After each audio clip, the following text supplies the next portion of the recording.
Erkaklarning qorin qo'yishi sizga balki bu salovat belgisidir, lekin bu unday emas. Chunki bu ham ortiqcha vazn hisoblanadi. Uning esa erkaklar salomatligiga, ayniqsa testosteronga qanchalik ta'sir ko'rsatishini men bugun sizlarga aytib o'taman.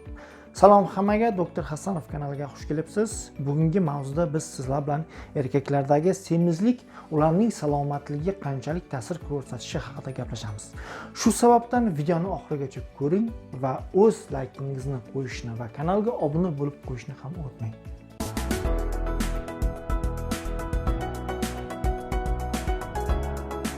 Zamonaviy keng ko'lamli tadqiqotlar tahlili shuni ko'rsatdiki, semirish insonlarda qandli diabetning ikkinchi turi, ateroskleroz va yuqori qon bosimi kabi kasalliklarni keltirib chiqaruvchi omil hisoblanadi.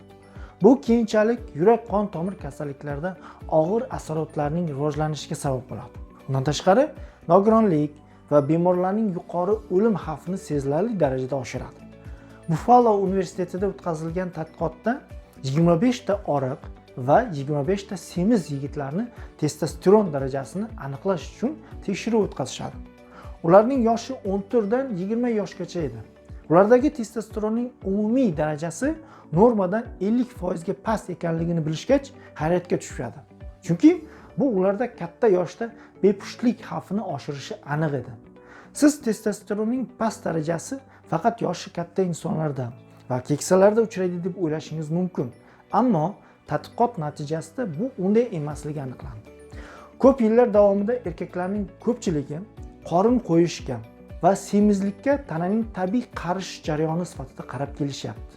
Shuning uchun sog'liq bilan bog'liq aniq bir muammo bo'lmasa, ular odatda shifokorga murojaat qilishmaydi va klinik tekshiruv uchun o'zlarida sabab ham ko'rishmaydi. Testosteron darajasining pasayishi semirish va qandli diabetning ikkinchi turini rivojlanishiga olib keladi. Bu yerda aksincha ham bo'lishi mumkin. Mana masalan, semirish va uglevod almashinuvining buzilishi natijasida testosteron yetishmovchiligi ham kelib chiqishi mumkin. Tadqiqotlar natijasi bizga testosteron yetishmovchiligi bilan qorin bo'shlig'idagi yog' qatlami, ya'ni vitseral yog' to'qimalari bilan chambarchas bog'liqligini ko'rsatdi. Bu degani, aynan vitseral yog' qatlamining ko'pligi erkaklar tanasida moddalar almashinuvining buzilishini va androgen yetishmovchiligini, ya'ni testosteron kamligini yuzaga keltiruvchi asosiy omil bo'lib xizmat qiladi. Aslini olganda erkaklarda yog' qatlami qorinning oldingi teri osti qismida va qorinning ichki qismida ko'p to'planadi. Ayollarda esa bu boshqacha. Testosteron erkaklar sog'lig'iga kuchli ta'sir o'tkazadi.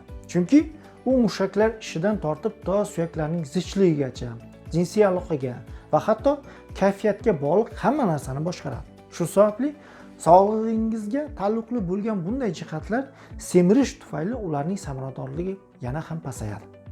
Endi tanangizdagi haddan tashqari to'plangan yog' qatlami sizdagi testosteronni estrogenga aylantiradi. Ya'ni ayol jinsiy gormoniga. Estrogen darajasining oshishi esa jinsiy zaiflikka, jinsiy maylning pasayishiga, ko'krakning rivojlanishiga va vazn ortishiga olib keladi. Testosteronning estrogenga aylanishini shunday tushuntirsa bo'ladi. Birinchidan, bu tanada yog' qatlami ko'payar ekan, u bosh miyamizda joylashgan gipotalamusdagi neyronlar ishini buzadi. Gipotalamus bu oziq-ovqat iste'molini, haroratni, chanqoqlikni va jinsiy holatimizni tartibga soluvchi markaz hisoblanadi. Unda ishlab chiqariladigan neyrogormonlar yetarli miqdorda ishlab chiqarilmaganligi natijasida gipofiz deb ataluvchi bezda tanamizga kerakli bo'lgan gormonlar, ayniqsa gipofiz bezining oldingi qismida ishlab chiqariladigan gonadotrop gormoni soni kamayib ketadi. Chunki neyrogormonlar kam ishlab chiqarilishi va gipofizga ta'siri yetarli darajada bo'lmaganligi sababli bu bezning ishi ham susayadi. Gonadotrop gormoni jinsiy bezlarni tartibga soladi va uni yetarli miqdorda bo'lmasligi u bezlarda testosteronni kamaytiradi. Testosteron soni yetarli miqdorda ishlab chiqarilmas ekan, sizda mushaklar massasi kamayib, yog' qatlami ko'payishni boshlaydi. Ikkinchi yo'li, yog' to'qimalarida esa aromataza degan ferment ko'p ishlab chiqariladi. Bu ferment o'z navbatida estrogen gormonining ortishiga olib keladi, testosteronni esa pasaytiradi. Albatta, erkaklarda aromataza nafaqat yog' qatlamida, balki buyrak usti bezida va boshqa a'zolarda ham ishlab chiqariladi. Lekin uning ko'p qismi yog' to'qimalarida bo'ladi. Ayollarda esa aromataza tuxum donlarida ishlab chiqariladi. Semirish shuningdek tanangizdagi hujayralarni insulinga barqarorligini oshiradi. Bu degani hujayralar insulin gormoniga ta'siri susaygan. Bundan faqat diabetning asosiy omili, balki testosteronni past darajasini ham ko'rsatadi. Testosteronning past darajasi leptin va grelin kabi gormonlar o'rtasidagi muvozanatni buzishi oqibatida ishtaha kuchayadi. Bu esa sizda yana ham vazn ortishiga olib keladi. Bu xuddi to'xtovsiz charxpalakka o'xshaydi. Birinchi navbatda testosteronni miqdorini yaxshilash uchun va vaznni yo'qotish uchun siz parhezingizni va sport bilan shug'ullanishni boshlashingiz kerak. Chunki bu hayotingizni tartibga solish uchun eng birinchi omillardan biri hisoblanadi. Tabiiy yo'l bilan mushaklaringizni massasini ko'paytirishga harakat qiling. Mushaklar sizga tanangizdagi testosteronni miqdorini normada ushlab turishga yordam beradi. Lekin aksincha, sizda testosteron miqdori kam bo'lsa, mushak massasini oshirish ham ancha qiyin. Tabiiyki, bu vaqtda sizda yog' qatlami ko'p bo'ladi. Albatta, undan tashqari uyqu ham muhim. Uyquning vaqti 7-8 soatdan ham kam bo'lmasligi kerak, ko'p ham bo'lmasligi kerak. Bu sizga bu vaqtda tanangizdagi yog'ni 50% ko'proq yoqishga yordam beradi. Birinchi navbatda qorin bo'shlig'idagi visceral yog' qatlami yoqiladi. To'g'risini aytadigan bo'lsak, hozirgi zamonda stressning o'rni ham semirishda juda baland. Hayotimiz har kuni stress bilan bog'liq. Uning natijasida tanamizda kortizol gormoni ko'tariladi. Uni normaga solish uchun siz o'zingiz ustingizda ko'proq ishlashingiz kerak. Sanab o'tilganlar hammasi bir-biri bilan chambarchas bog'liq. Hammasini muvozanatga keltirib olsangiz, siz bu muammoni yecha olasiz. Yuqoridagilar samarasiz bo'lgandagina bu yerda dori-darmonlar ishga kirishadi. Testosteron terapiyasi haqida gapirsak, ko'pgina usullar bor. Uni ishlatishda masalan, inyeksiya usuli, gel yordamida yoki plasterli testosteronlar ham bor. Ularni teri yuzasiga surtish yoki yopishtirish orqali ishlatishingiz mumkin. Albatta, bularni siz o'z boshimchalik bilan qo'llay olmaysiz. Mutaxassis yordami va maslahati bilan ish tutishingiz zarur. Aynan ular sizga qaysi usul to'g'ri kelishini bilishadi va aytishadi.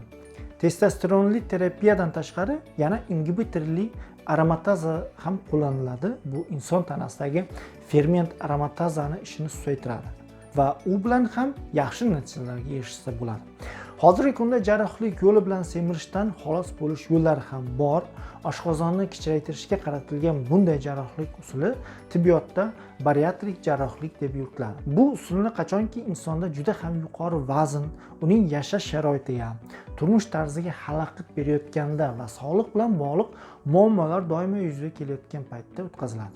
Xulosa sifatida shuni aytmoqchimanki, erkaklardagi semizlik va testosteron kamligi ularning jinsiy hayotiga va umr ko'rish davomiyligiga ta'sir qiluvchi asosiy muammo hisoblanadi. Shu sababdan tana vaznini to'liq nazorat qilmasdan turib, yaxshi natijalarga erishib bo'lmaydi.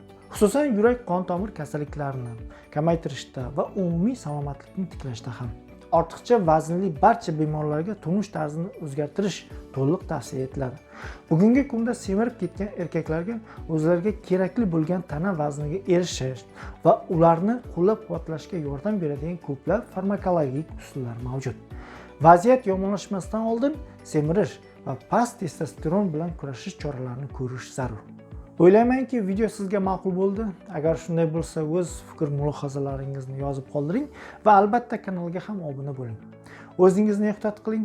Xayr, sog' omon bo'ling.